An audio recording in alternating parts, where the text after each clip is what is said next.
VK news Uttar Pradesh Uttarakhand, सच का सारथी। 2 अक्टूबर 2021 तक इस भारत को हिंदू राष्ट्र घोषित नहीं किया गया तो 2 अक्टूबर को दिन में 12 बजे सरजू जी में मैं जल समाधि ले लूंगा। गांधी जयंती पर भारत बनेगा हिंदू राष्ट्र, इस संत ने किया बड़ा ऐलान। 2 अक्टूबर तक हर जगह लहराएगा भगवा ध्वज। भारत में जब से धर्मांतरण और लव जिहाद जैसे मामले बढ़ते जा रहे हैं, वैसे वैसे भारत की फिजा में मजहबी जहर खुलता जा रहा है। देश की आम जनता में इस्लामिक कट्टरपंथियों के प्रति नफरत और भी गहराती जा रही है।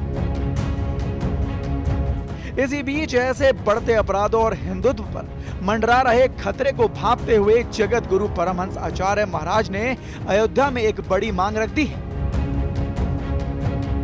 उन्होंने कहा है कि 2 अक्टूबर तक भारत को हिंदू राष्ट्र घोषित कर दिया जाए, वरना वो सरयू नदी में जल समाधि ले लेंगे। केंद्र को मुसलमानों और ईसाइयों की राष्ट्रीयता समाप्त करनी चाहिए।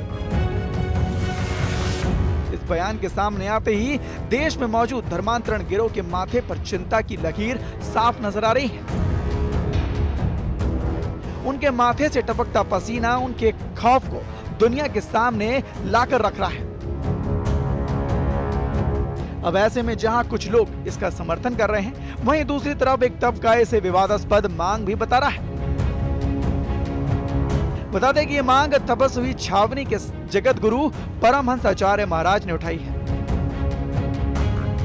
अयोध्या में राम मंदिर निर्माण को लेकर तैयारियां जोरों पर हैं।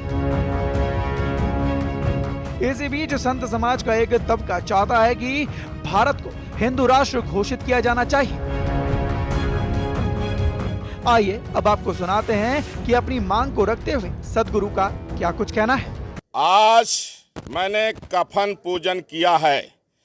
जो भी साधु संतों की परंपरा है कि लोग स्वयं में ही अपना पिंडदान करते हैं, तो चूंकि मैंने सेंट्रल गवर्नमेंट से मांग किया है कि राष्ट्र की एकता और अखंडता के लिए, संविधान की रक्षा के लिए भारत को हिंदू राष्ट्र घोषित किया जाए और ईसाइयों और मुसलमानों की नेशनलिटी समाप्त की जाए, और हमने इसके लिए समय निर्धारित किया है कि 2 अक्टूबर 2021 तक इस भारत को हिंदू राष्ट्र घोषित नहीं किया गया तो 2 अक्टूबर को दिन में 12 बजे सरजू जी में मैं जल समाधि ले लूंगा।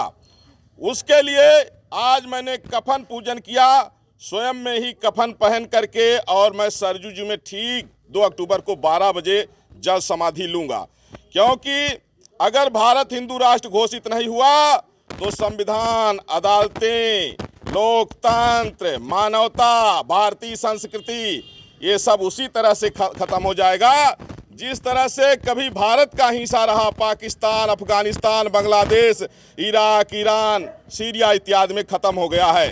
सिर्फ इतना नहीं, ये बयान ऐसे समय पर आया है जब उत्तर प्रदेश में 2022 में होने वाले विधानसभा चुनाव को लेकर तैयारियां जोरों पर हैं। सभी पार्टियों के नेता चुनाव की तैयारियों में जुटे हैं। इससे पहले आम आदमी पार्टी और समाजवादी पार्टी ने अयोध्या के श्री राम जन्मभूमि तीर्थ क्षेत्र ट्रस्ट द्वारा खरीदी गई जमीन पर सवाल उठाए थे। ऐसे में उन्होंने ट्रस्ट पर लगाए गए आरोप को गलत बताते हुए सपा और आप पर 1000 करोड़ रुपए की मानहानि का मुकदमा करने की बात भी कही थी। इस मांग और इस बयान के बाद से पूरे देश में और उत्तर प्रदेश की राजनीति में सरगर्मी उफान पर है। अब देखना होगा कि 2 अक्टूबर यानी कि गांधी जयंती पर परमहंस दास जी अपने बयानों पर टिके रहते हैं,